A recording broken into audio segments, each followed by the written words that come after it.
Hermanos, hermanas, soy el Agu, este es el Iña y andamos reaccionando. Hoy venimos a traerles un nuevo video. Esta vez venimos a reaccionar a un video que se llama La historia de México en 10 minutos. Volvemos día de hoy, día miércoles, segundo video del día para que tengan acá contenido para disfrutar y que estén pasando un buen miércoles en su casa o donde sea que estén. Contenido del trabajo, le digo, contenido de calidad. Dije del trabajo porque muchos nos dicen que nos ven del trabajo, claro. por eso, pero nada que Contenido ver. del trabajo. Como que mi cerebro no conectó dos neuronas por un momento. Venimos el día de hoy con un nuevo video de, de cultura, en este caso de variedad, como solemos traer en estos días, o sea, acá tanto. Estábamos buscando así que un video interesante para poder traer dentro de sus recomendaciones y demás en comentarios, viendo y buscando algo concreto e interesante. Y viendo ahí un par de comentarios y cosas que decían sobre acontecimientos y cosas así, encontramos este video, que me parece también interesante para poder traer, conocer un poco más y también, digamos, reaccionar y ver algo, digamos, un poco más general, ¿no? O sea, en general de la historia, o sea, es algo que bastante abarcativo y ya después, bueno, en sus recomendaciones nos pueden dejar cosas más concretas al respecto. Pero bueno, antes de dejarlo con la reacción rápidamente, recordarles que nos pueden seguir en nuestras redes sociales que están en la descripción, así que vayan a echarle un ojo y síganos por allá. Pero bueno, ahora sí que sí, vamos con la reacción, let's go.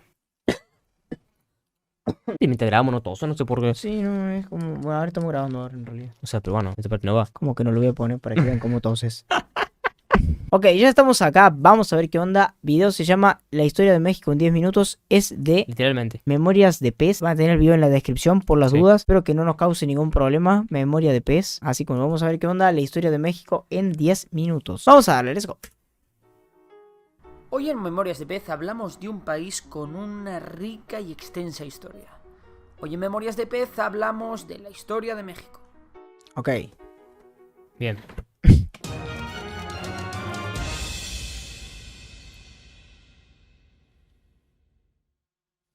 No es hasta el 20.000 a.C. cuando aparecen las primeras tribus nómadas en el actual México.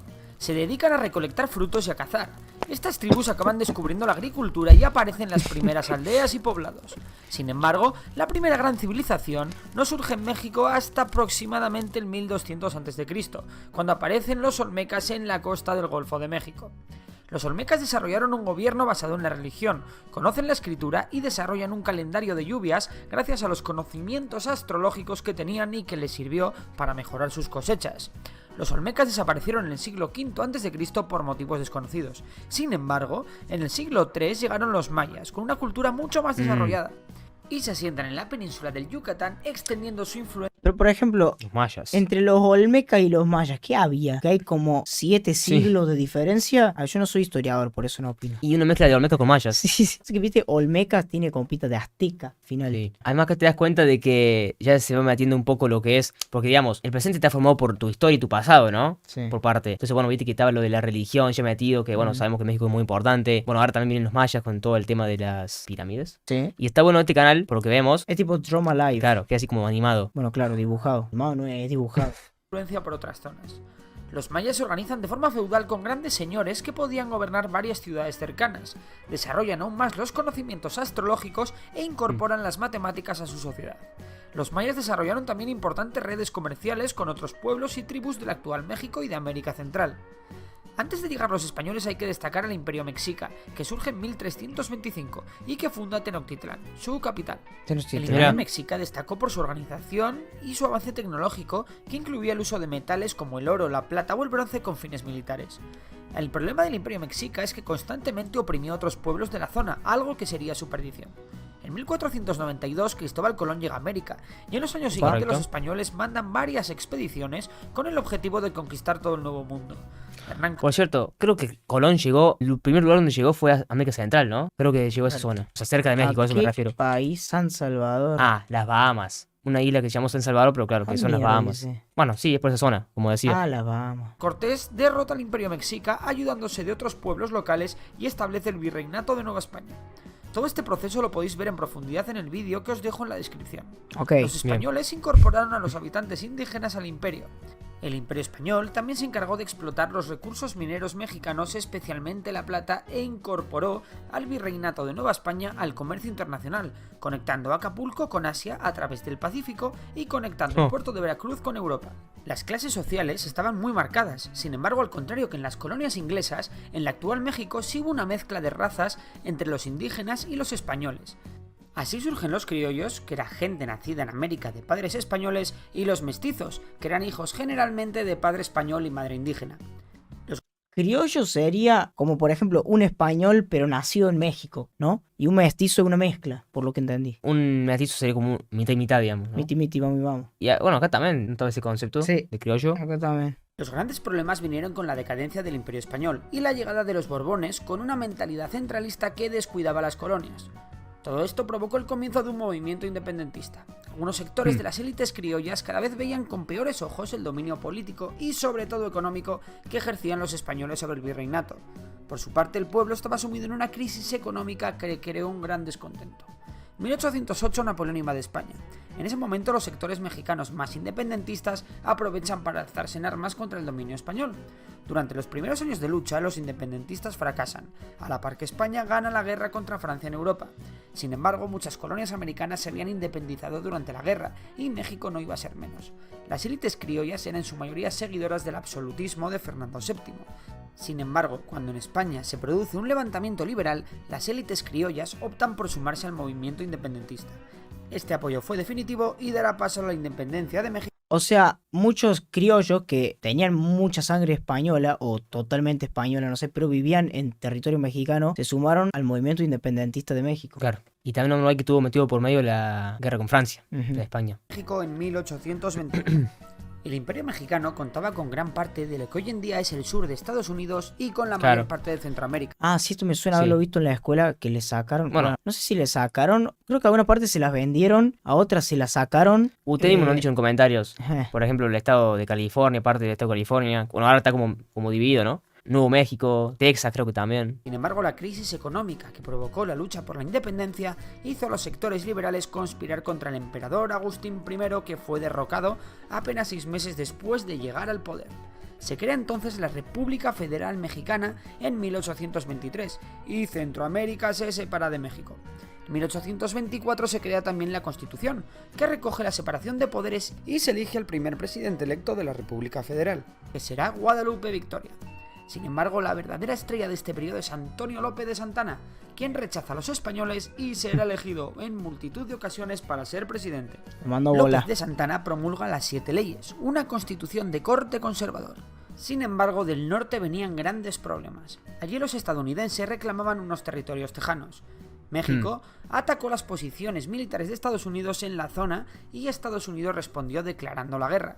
Estados Unidos ganó y se llevó gran parte de lo que hoy es el sur de Estados Unidos, como California, Nuevo México, Arizona o Nevada. Las tensiones entre liberales y conservadores se extienden por México, y Santana se autoproclama dictador. Los liberales no iban a permitirlo, y tras la revolución de Ayulta en 1854, Santana tuvo que dejar el poder. Todas estas guerras crearon una gran crisis económica. México fue incapaz de pagar su deuda externa y Francia, uno de sus principales acreedores, no se iba a quedar de brazos cruzados. Francia, junto a España e Inglaterra, acudieron con sus flotas. España e Inglaterra se retiraron tras negociar con México, pero Francia atacó. Los mexicanos derrotaron a los franceses en la batalla de Puebla. Los franceses se repusieron. Ah, vi también un video sobre la batalla de Puebla. Sí, me suena a mí Te también. dije, te lo nombré, te dije cuando México derrotó a Francia, algo así, decía el título. A lo mejor si quieren, en un futuro lo podemos traerlo. O sea, se podía decir que en esa época era como una de las peores épocas del país. Sí, sí. Perdió los territorios de Estados Unidos, quedó endeudado y demás. Lo que no entendí es por qué fueron a atacar los tipo España, el Reino Unido y Francia. Porque le debían, Ah, por la deuda era. supongo. Ah, ok. En la batalla de Puebla. Los franceses se repusieron y los conservadores mexicanos se unieron a estos, fundando el Segundo Imperio Mexicano. Sin embargo, las guerrillas republicanas dieron la vuelta al conflicto y ganaron la guerra. Los franceses se retiraron, los conservadores se rindieron y el emperador fue fusilado. El final del siglo XIX y el principio del XX fue de cierta estabilidad. La revolución industrial permitió a México remontar en lo económico y apaciguar la situación social. Esto ocurrió durante la... Pero esto ya hace nada. La revolución Industrial. industrial, ¿cuándo fue? Con una mierda, boludo. Para. Ah, bueno, incluso 1840. terminó en 1840. Ah, nada que ver. 1760. Claro, digamos, todo este proceso ya estaba la revolución industrial, pero ya en su momento final fue cuando empezó a rendir fruto a México en este caso, ¿no? la dictadura, o más bien la dicta blanda del general Porfirio Díaz. Cuando este abandonó el poder en 1910, la democracia aterriza en México. Las elecciones fueron ganadas por la oposición de Porfirio Díaz, pero este, con mal perder, decide no reconocer el resultado. Francisco Madero, líder de la oposición, es encerrado y finalmente exiliado. Este llama a la revolución y el conflicto se extiende. Porfirio Díaz se tiene que exiliar a París. Madero gana unas nuevas elecciones y forma gobierno. Uno de los líderes más destacados de la revolución, Emiliano Zapata, debido a sus diferencias con Madero, organiza un nuevo levantamiento. Sin embargo, el verdadero peligro para Madero vendrá de otro lado. Como en toda revolución, existía una contrarrevolución. Varios líderes contrarrevolucionarios inician de nuevo una insurrección que acaba con el fusilamiento de Madero, iniciándose una dictadura por parte de Victoriano Huerta. A la contrarrevolución responden los revolucionarios con nuevos levantamientos. Pancho Villa, Venustiano Carranza y Álvaro Obregón serán los líderes más destacados de este nuevo movimiento, que acabará con el dictador huido fuera de México. Una vez más, los revolucionarios tuvieron... Hay un lugar que se llama Pancho Villa, ¿no? Sí, a mí también me suena una banda el nombre. Sí, venden pancho, obviamente. No venden Villa. Venden a Pancho Villa. Venden a Pancho Villa. Una vez más, los revolucionarios tuvieron problemas entre ellos, y los grandes líderes que he mencionado antes morirán a los pocos años. En 1917 se crea una nueva constitución. Esta constitución era la más liberal hasta la fecha, e incluía algunas de las demandas de los revolucionarios. ¿Para cuándo dijo 1917? Creo que sí. Esta constitución morirán a los pocos años. En 1917 se crea una nueva constitución. Esta constitución era la más liberal hasta la fecha e incluía algunas de las demandas de los revolucionarios como la libertad de culto o el salario mínimo. Obregón llega al poder en 1920 e intenta retomar el despegue económico. Sin embargo, el verdadero progreso llegará con Lázaro Cárdenas, un presidente con gran fama entre las clases populares. Este repartió tierras, fomentó la educación y nacionalizó la floreciente industria petrolera en 1938. En un video no hace mucho vimos que el petróleo era muy... También tenían... Sí. Ah, en el video de México con Argentina. México contra Argentina. Sí. O sea, comparando, Claro. ¿no? Su sucesor, Manuel Ávila Camacho, fue el más conservador, intentando tender puentes entre las distintas clases. Sin embargo, llegó la Segunda Guerra Mundial y muchas cosas iban a cambiar. México se declaró neutral, pero finalmente entró en guerra del lado de los aliados. El aporte más importante de México fue el petróleo que vendía a Estados Unidos. México también envió una fuerza simbólica, el Escuadrón 201, a luchar en el Pacífico. No obstante, cientos de miles de jóvenes lucharon como voluntarios en distintos ejércitos aliados. Yo creo que yo no sabía que México había estado... Yo no me acordaba. Formaba parte Creo de que la Guerra Mundial. hay movido, supongo. ¿Dijo la primera o la su momento. segunda? Segunda. ¿Segunda? Sí. Pero tampoco lo tenía presente, digamos. ¿En qué fue la independencia de México? O sea, el día es el 16 de septiembre. Claro, fue como una transición, no sé. Fue como una transición, ¿no? Claro, fue por la época esa que decía antes de la revolución industrial. Ujú. Bueno, por esa época. El día sí me lo acuerdo, falta poco incluso, Claro, ¿verdad? pero no sabía bien el año. Gol. Flamengo. ¿En serio? Chau. Más o menos en la misma época que Argentina. Argentina 1810. Sí. ¿O no? No, 1816. Me parece que la revolución de mayo fue 1810. Ah, puede ser. Ah, sí, sí, es verdad. La independencia 1816. La guerra fue la oportunidad perfecta para que México retomara sus relaciones con las potencias occidentales que habían quedado dañadas por la expropiación de la industria del petróleo. El crecimiento económico fue constante y se combinó con avances sociales como el derecho al voto de la mujer. En 1970 llegó la crisis del petróleo al resto del mundo y México vio la oportunidad de hacerse de oro. El precio del petróleo subió como la espuma y México vio la oportunidad de aumentar su producción.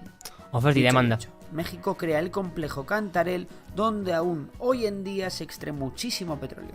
Sin embargo, los precios bajan a principios de los 80 y llega la crisis. El gobierno tiene que vender al menos 700... Creo que eso es exactamente lo que le pasó a Venezuela, ponele. Que tiene muchísimo petróleo. En un momento el petróleo subió una banda de precio. Claro, después por la decayó. oferta y demanda. 50 empresas públicas para hacer frente a la situación. En 1994, México da un gran paso adelante firmando un tratado de libre comercio con Estados Unidos y Canadá. Por otro lado, Lo mejor que podrían haber hecho, lo verdad. surge el Ejército Zapatista de Liberación Nacional, que luchará contra los grupos paramilitares que oprimían a los indígenas. En el año 2000, el PRI pierde por primera vez unas elecciones en 70 años. Sin embargo, para entonces el mayor problema de México era ya el narcotráfico, una guerra que México está aún hoy en día por ganar.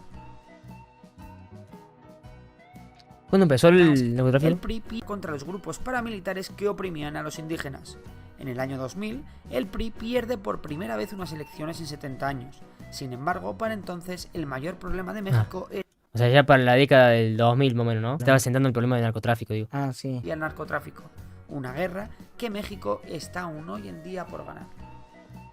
Bueno, esa fue la reacción a la historia de México en 10 minutos, En la 10 verdad. minutos. A ver, está muy resumida Sí. porque pasar como desde el año 20.000 antes de Cristo hasta ahora. Al 2000. A ver, al 2022. Al No, no sé, 2022. ¿de cuándo era el video? A ver, para. Es del 2018, o sea que bueno. Para un video que trate de la historia, digamos, Claro, sí, 4 años, o sea, es lo mismo un video de 2018 o de este año. Muy interesante el video, la verdad, conocí unas cosas que no sabía, Sí. otras que, bueno, las suponía o me sonaban de la escuela más que nada, pero bueno, ya saben que también nos gusta traer este tipo de contenido para aprender más cosas, porque si ven por ahí, por ejemplo, las reacciones a la música son técnicas, por ahí, no sé, se puede aprender algo y demás. Con esto también aprendemos de otras cosas que no solemos aprender en nuestro día a día. Literal. Y además es un contenido que suele gustar, así que bueno, es un win-win. Sí, ves que también conocí un poco más en general y también muchas cosas que ya hemos escuchado o aprendido o visto en otros videos, como que las empecé a relacionar y también las ves reflejadas en, bueno, en este video, por ejemplo, que habla como de lo que es un inicio a cómo fueron siendo todos los procesos hasta llegar al día de hoy. Pero bueno, esa fue la reacción, esperamos que les haya gustado. Si fue así, como decimos siempre, acuérdense que pueden dejar me gusta y suscribirse,